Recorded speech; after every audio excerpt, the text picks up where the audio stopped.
Welcome back to my channel. இப்போ நம்ம சுவையான பால் பாயாசம் செய்ய போகிறோம். அதுக்கு ஃபஸ்ட்டு ஒரு 50 கிராம் ஜவ்வரிசியை நம்ம தண்ணி ஊற்றி நல்லா வேக வச்சுக்கிறோம். பாருங்க, ஒரு 50 கிராம் ஜவ்வரிசி தண்ணி ஊற்றி நல்லா வெந்துன்னு இருக்குது. இப்போ நம்மளுக்கு ஜவ்வரிசி நல்லா வெந்துடுச்சு. வெந்த பிறகு நம்ம சேமியா போட்டுக்கலாம்.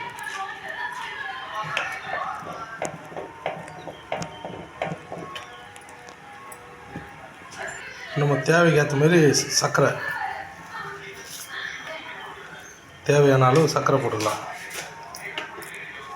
சேமியா ஒரு பாக்கெட்டு, ஜவ்வரிசி ஒரு 50 கிராம், சர்க்கரை தேவையான அளவு, இனிப்பு எவ்வளோ தேவை அந்த அளவுக்கு நம்ம போட்டு மிக்ஸ் பண்ணிக்கலாம்.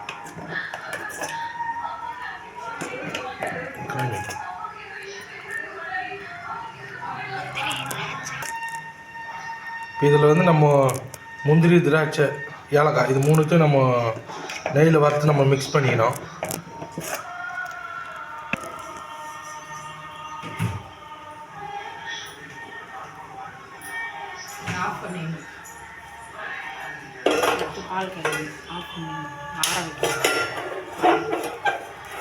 இப்போ நல்லா நம்மளுக்கு சேமியா ஜவ்வரிசி நல்லா வெந்ததும் நம்ம ஆஃப் பண்ணிடலாம்.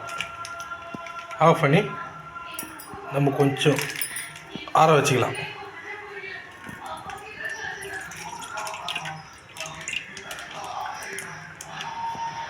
அதுக்கப்புறமா நம்ம இன்னொரு பாத்திரத்தில் ஃபுல் க்ரீம் மில்க்,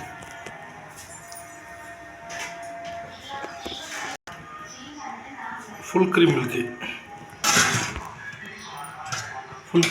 பார்த்தீங்கன்னா பால் நல்லா திக்னஸாக இருக்கும். அது ஒரு பாக்கெட் பால் ஊற்றி நம்ம நல்லா காய்ச்சிக்கலாம். பாருங்கள், இந்த பாயாசம் நம்ம தனியாக காய்ச்சிட்டோம். இப்போ நல்லா காய்ச்சி வச்ச பால், இந்த பாலை ரெண்டுத்தையும் ஒன்றா மிக்ஸ் பண்ணிக்கிறோம். இப்போ நம்ம காய்ச்சி வச்ச பாயாசம், காய்ச்சி வச்ச பால், இது ரெண்டுத்தையும் நம்ம ஒன்றா மிக்ஸ் பண்ணிக்கிறோம். இந்த மாதிரி மிக்ஸ் பண்ணால் பால் தெரியாது. நம்ம காய்ச்சி வச்ச பாயாசத்தில் நம்ம நார்மல் பால், காய்ச்சாத பாலை ஊற்றினா தெரிஞ்சிடும்.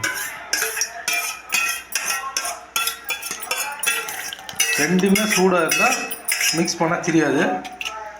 ஒன்று சூடாக இருந்து ஒன்று கொஞ்சம் நார்மலாக கூலிங்காக இருந்துச்சுன்னா உடனே பால் தெரிஞ்சிடும்.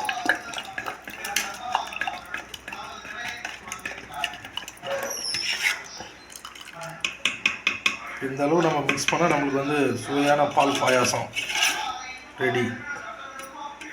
இந்த மாதிரி நம்ம வீட்டிலே பாயாசம் செஞ்சு நம்ம வீட்டிலே வச்சு சாப்பிடலாம். இந்த பாலில் இருக்கிற இந்த வெண்ணெய் எல்லாம் மிக்ஸ் பண்ணிவிட்டு நம்ம கொஞ்ச நேரம் அந்த சூடு ஆறட்டும். ஆறின பிறகு அதுக்கப்புறம் குடித்தா நல்லா சுவையாக இருக்கும். இதேமாதிரி நீங்களும் வீட்டில் நல்லா ட்ரை பண்ணி பாருங்கள். சுவையான பாயாசம் செஞ்சு எல்லோரும் என்ஜாய் பண்ணுவாங்க. நம்ம சேனலில் லைக் பண்ணுங்கள், ஷேர் பண்ணுங்கள், கமெண்ட் பண்ணுங்கள், சப்ஸ்கிரைப் பண்ணுங்கள், மறக்காமல் பெல் பட்டன் ப்ரெஸ் பண்ணுங்கள்.